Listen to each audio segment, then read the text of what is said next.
Previously on Duluth. How's it going, Doc boy? Boy about town. I might be a little clued in.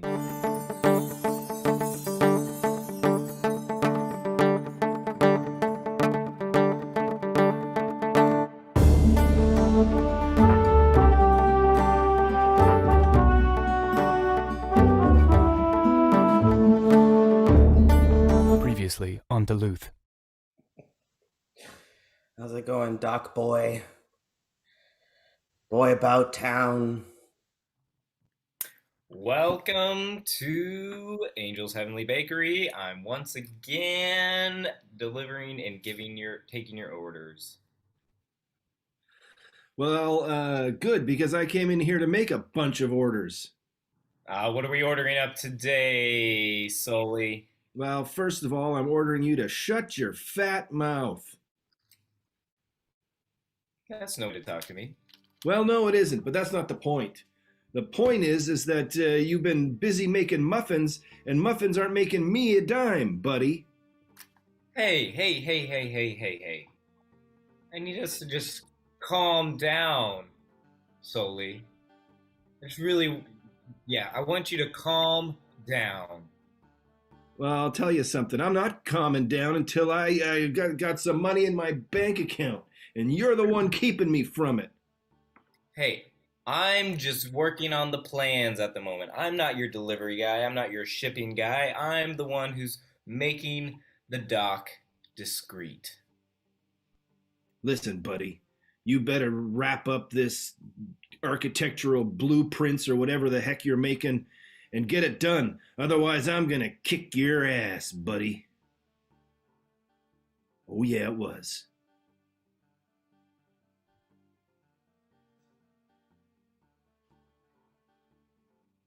I'm serious. I think we should run away together.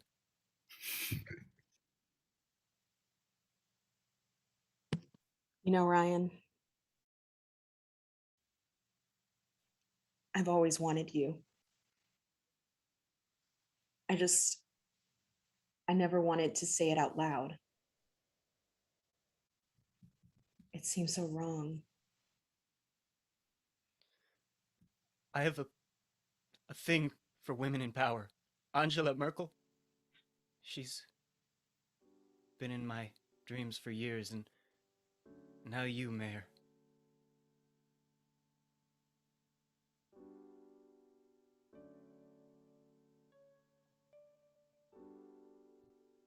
But what about Yumi? I can't deal with Yumi anymore. I want you to want me.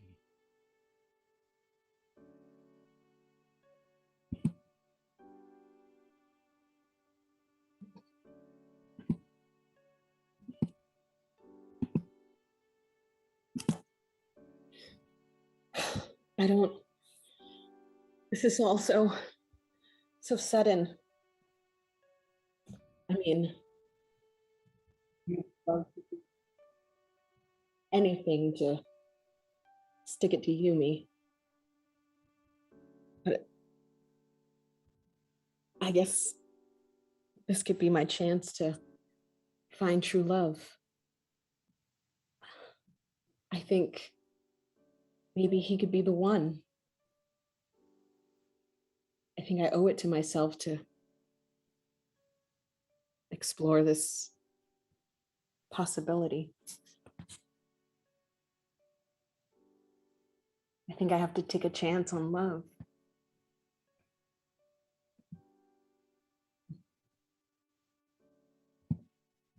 Just take a chance on me.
All right, Arthur.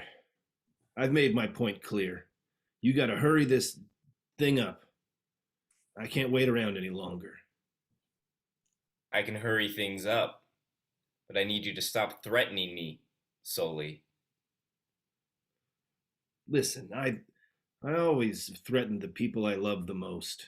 It's just the way I work. That's a strange way to work, Sully. Whenever you love someone, you gotta just tell them that you love them. Well, you and Angel are the perfect example of that. And it wasn't working out until I told him I loved him. Listen, I want you to know that I've always been envious of your relationship with Angel.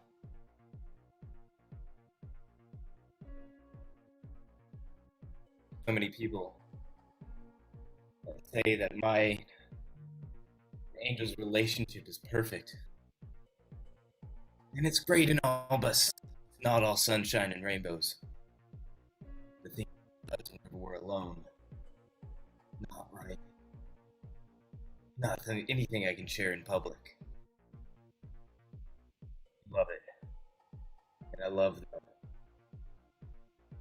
I just gotta keep on pretending that this love is the picture perfect version that everybody sees. I mean, if we were in high school, you'd be the perfect king and queen of the prom, or two queens or two kings. I don't know how it works in high schools nowadays. I would just have to ask Angel what they would like to be. That's fair. Will you get back to me on that before I set up the prom? King and Fairy, King and Fairy, King and Fairy.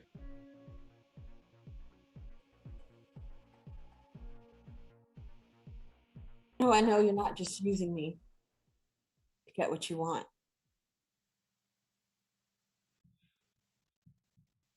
But what if I just want you, Mayor? You're saying all the right things, and I want to, but I've been hurt before.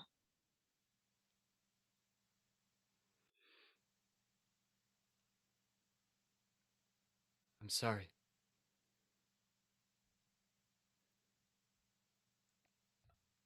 I don't intend to hurt you.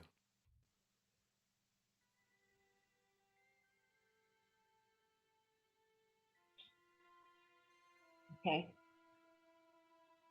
Yeah, I take part in this little fantasy.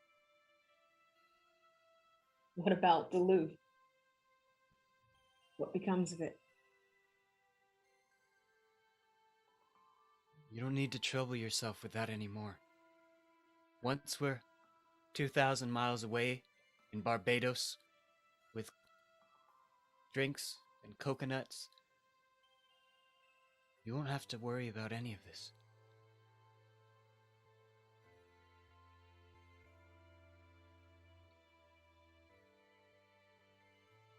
I want to believe you, but I just don't know if I can trust you.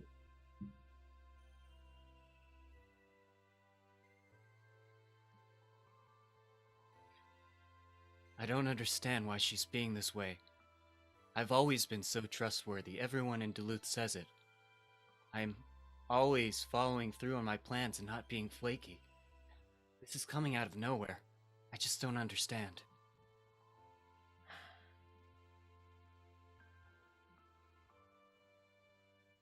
So, can I really trust you?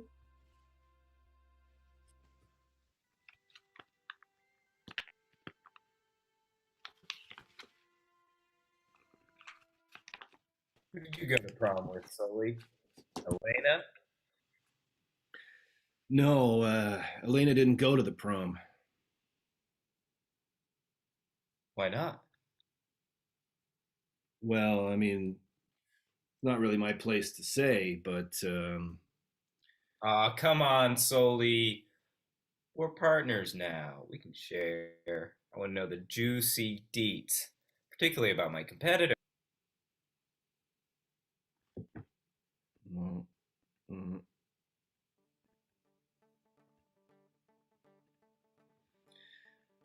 I can't tell him. I can't tell him that I did take Elena to the prom. We got so drunk, we threw up all over the dance floor and everyone slipped and 17 people sprained their ankles. It was the most embarrassing moment of my life.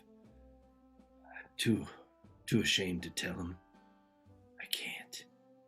I have to keep this secret inside of me forever. You're right. There's nothing. You won't. I forgot. You and Elaine are friends. You won't. I'll let you respect your other business deals, and you don't have to tell me anything. But I do want to know who you went to prom with, though. My cousin.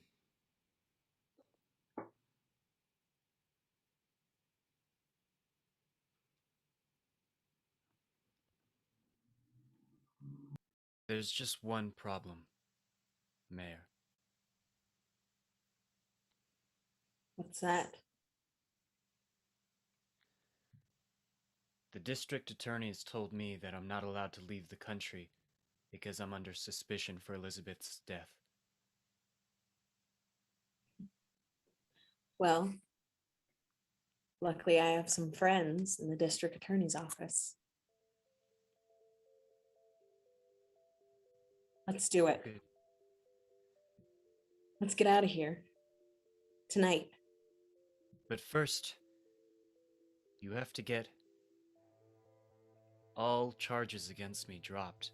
Any suspicions? This is real. I'd do anything for you. Of course it's real.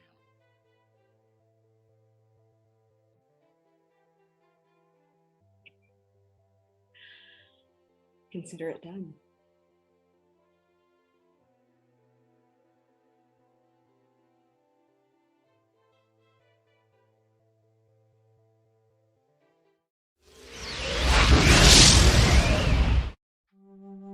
What are your tips for Duluth actors? What do I wish you all the luck in the world. I wish you patience, time, silences, depth, trust, direction, desire, and decisions. I wish you all the best. You are about to face a huge challenge and we are going to be holding your back. So the idea that 1 minute is not such a little bit of time, so you don't need to rush. And again, that if you're bringing one narrative step into that, then you have a lot of time to also find what's the emotion and what's the details of that 1 minute. It's not about bombarding it with information. And the second thing I want to say, to really enjoy the tension between what you say super directly and what is a subtext, especially because the scenes are short. So in a lot of ways you want clarity, but in other times you want to not say things. You want to have a subtext, you want to leave the suspense, you want to have this tension. So how to flirt with that tension, I think, between those two, that would be super interesting. And overall, good luck, because that sounds so fascinating. It sounds like it's like you said, an endeavor.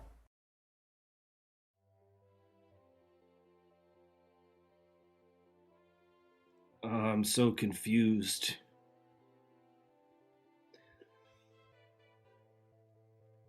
I'm glad you came to my den of solitude. Ellie, everything's crumbling around us and it's time. Time? What do you Yeah. mean it's time? It's pack it up, rake it in. It's over. What are you talking about? We just got started. We can't be at the finish line yet. I know, but I'm done. And I'm leaving. You're leaving? You can't leave now. We're at the most important stage of this project. I don't care. I've given enough. I'm done. All right? You can't be done. I won't let you be done. It's not done until our bank accounts are full. You're not going anywhere. What are you going to do to stop me?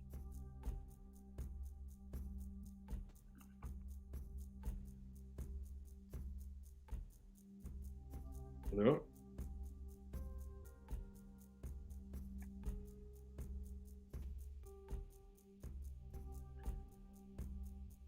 Yes.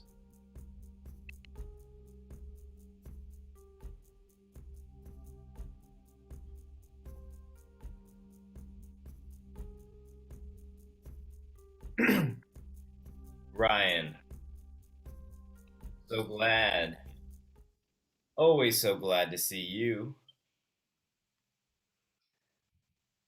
I am actually, for once, earnestly very happy to see you. Oh, why is that?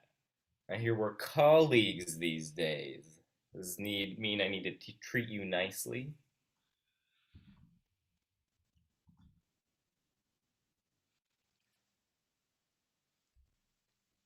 Angel has told me something about the two of you I never knew before.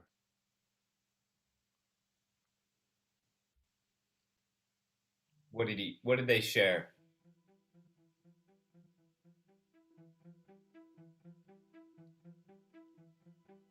That the two of you were looking to adopt a child, and I know where to find a stray child.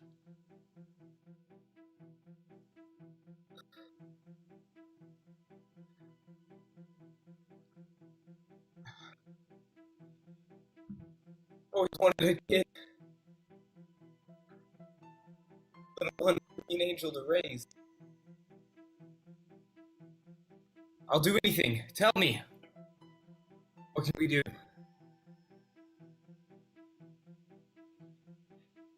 Of course, I knew that I could play Arthur like putty in my hands, if only I waved a child in front of his nose. This is the path. This is the path to earning their trust once again. Do you need money? Do you need can what where can I just get them now?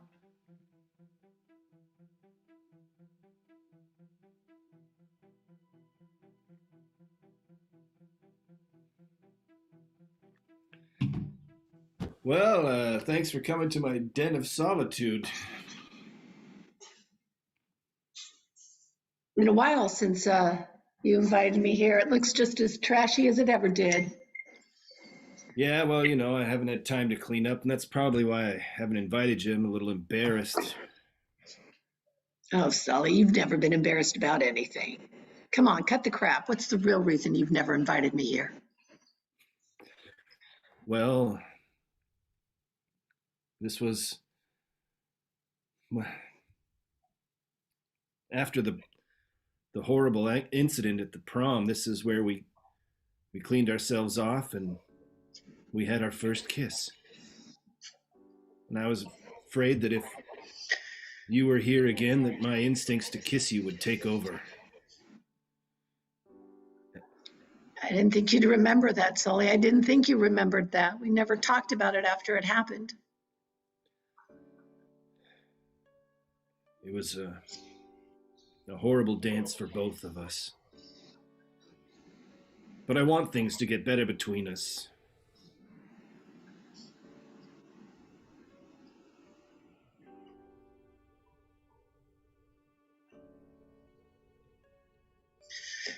I want that same thing. I thought about it so much. Sometimes I wake up after a long night's sleep and I'm sweaty. It's like I've dreamt of that night and I can feel all those feelings again. I didn't know you felt like that.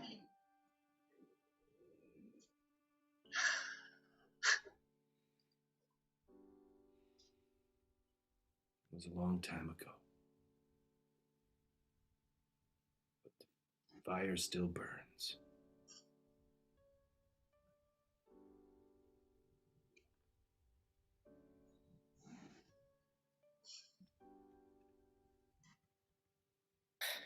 Why would Angel have told you this?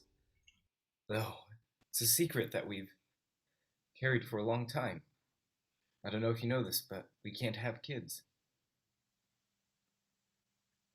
I flunked biology, Arthur, so all of that's really beyond me. But it seemed like Angel was worried about the state of your relationship, and this was some last-ditch effort to keep you together. He doesn't need to bring a kid into the picture just for us to stay together. I love Angel regardless. They're the best thing that's happened to me, ever. But if we could raise a kid together,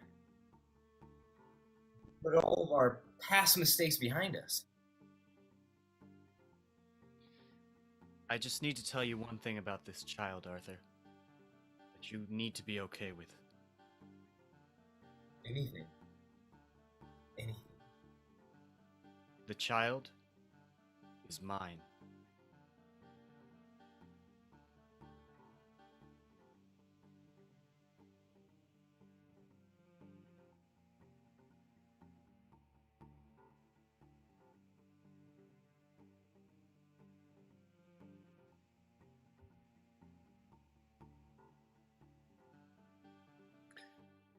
Speaking of fire,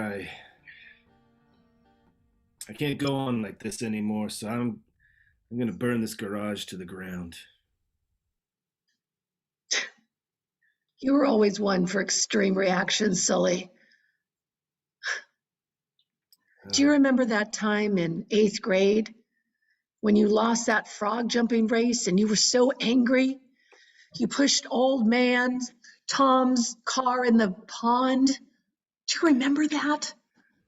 I hated that frog. I would have done anything to kill it. The car was the only thing I could think of that would squish it in that pond. I was so angry. Why have I always been so angry? It's a good question, Sully. Maybe it's time you found an answer to it. Maybe you're right. Maybe it's time I went and got some therapy, some counseling of some kind, to explore where this anger comes from deep inside my belly.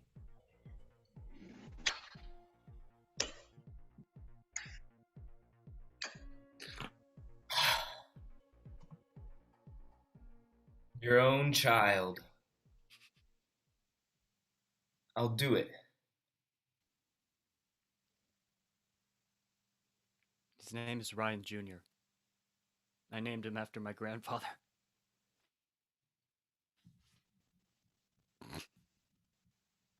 We both know that's not true. But I'll raise him right. I'll raise him how you weren't. I'm sorry. I thought I could raise him alone in secret without telling Yumi, but I just can't handle a child in 14 jobs and being wanted for murder all at once. I understand, right? It's a lot to take on for such a young man. You remind me of whenever I was a kid. Young boy just trying to make his way in the world. Doing crazy shit. Just so people would see him. Ryan, I see you. And if you feel like you need another dad, I can also adopt you. I need a 3 men and a baby situation. And I need you to be Billy Crystal. I think he's in that movie. I'll be your Billy Crystal, Ryan. Your Billy Crystal. Thank you. Thank you, Billy.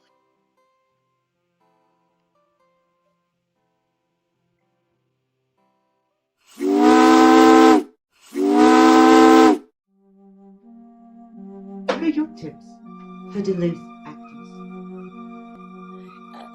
Nobody's favorite improv warm-up is checking microphones and camera levels. So please take some time before your show to breathe and be as present as you can be. I enjoy touching the face of my scene partner through the on the screen, as weird as that is, just to take some time to connect and make sure you are in your body and in your space and not caught up in the technical elements. Well, I think you're all probably amazing improvisers, and you got this. It's in the bag. I would say work on working in front of a camera. That's a whole different shtick. For me, doing everything with the camera, I had to learn a lot of extra skills, like understanding that small facial gestures convey a lot when you're on camera, and when you're on stage, you have to, oh no! And when you're on a camera, it's like, what? And that's enough. People understand. So make sure, tone it down, and it helps. It helps when you do things on camera because you don't have to take it to an extreme, and it makes everything easier. Understanding this really helped me. On stage, you need to do a lot of work. And on camera, you can do things a lot more subtly. And for me, it was a really reassuring moment to understand that if I'm acting in a scene and there's cameras, I can, take my time, do things slowly and subtly, and you don't need everything to be an outburst of emotions. And the nightmares about Elizabeth, they just haven't been stopping, Sully. What do you got to feel guilty about? I feel like I'm responsible for her death. That weight is just on my shoulders. You're talking crazy. It's not your fault. You don't know what she was going through. You don't know what her life was about. And if you think that you somehow affected her in such a way that she took her own life, you're mistaken, man. You're not thinking straight. So what are you saying, Sully? That I'm trash? I'm not important enough for someone to take their life over me? What do you want me to say to you right now? That it's your fault that she's dead or that it's not your fault? I'm trying to help you here. I want you to comfort me. Well then... Okay.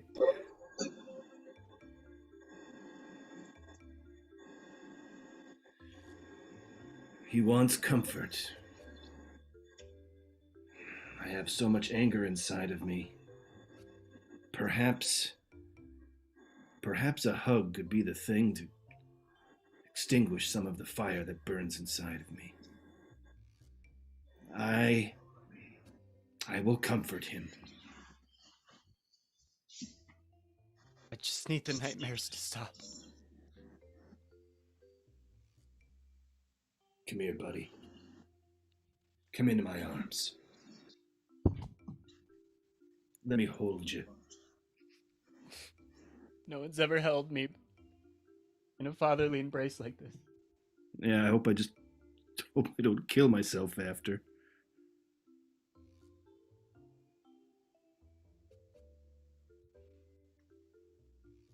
Elena, I came into some money and I was thinking of what's something I could buy. Maybe jitters? Jitters isn't for sale, Arthur. Don't be ridiculous. I'm just saying we're already business partners. Isn't that part of the thing? Buying somebody else out? You can go put it out in your cabin and get out of this place. Wait, is this more than a business proposition, Arthur? Are you flirting with me? Elena. I mean, if you would want to company out in that cabin of yours, I could be convinced that I would need jitters.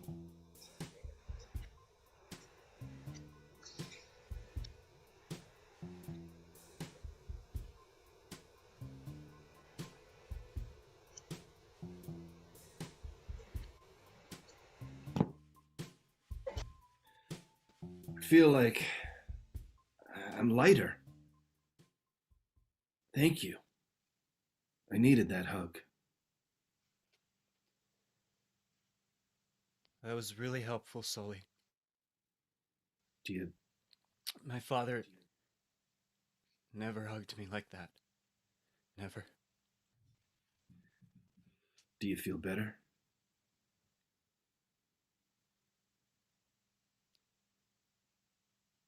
I think so. I really needed someone, and I couldn't go to Yumi or Sammy or whoever. I only have you.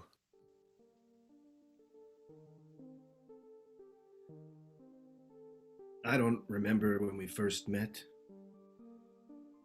Sometimes I feel like you were just always in my life. But I want you to know that no matter what happens, I'll always be in your life. I'll always be there for you. I'll be the one that stands beside you when you're in trouble. For as long as I can.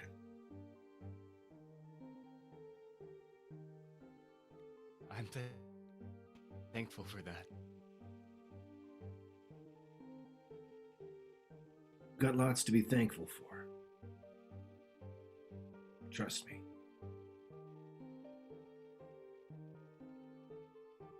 I do trust you. Good. And if we do this thing, we can be a huge family. That's my goal right now. Just today. As big of a family as possible. Wait a second.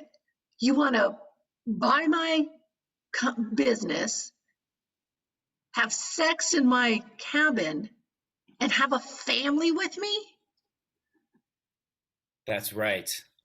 You, me, Angel, Ryan, Brian's baby.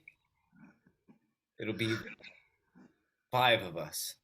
And Oh anybody my God. come along. Do you Oh have my God. hidden children or something like that? We'll be the Waltons of Duluth. Well, we'll be bigger than the Waltons of Duluth. Take over this town. We can take over this city. No longer the mayor, the Warrens, and the Barrymores be ruling this place. No, it'll be us.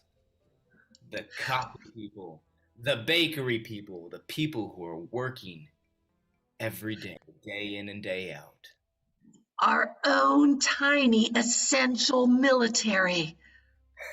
I love it. I love it. So are you in, Elena?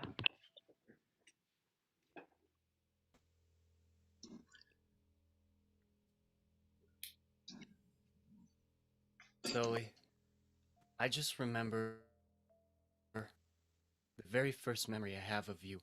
Christmas.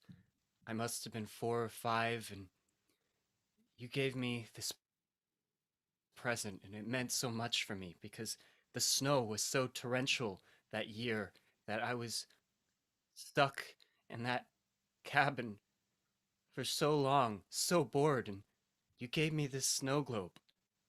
And I would look into it and I would just imagine this amazing and dramatic life for myself. Little me just looking into that snow globe. I remember that. I was on a road trip to Minot, North Dakota. I found that snow globe there, and I knew it would give you a fantasy, a place to live when the world got too snowy for your own real life. Sully, what if none of this is real? What if this is all in the mind of a little 4-year-old Ryan still stuck in that cabin in the snowstorm?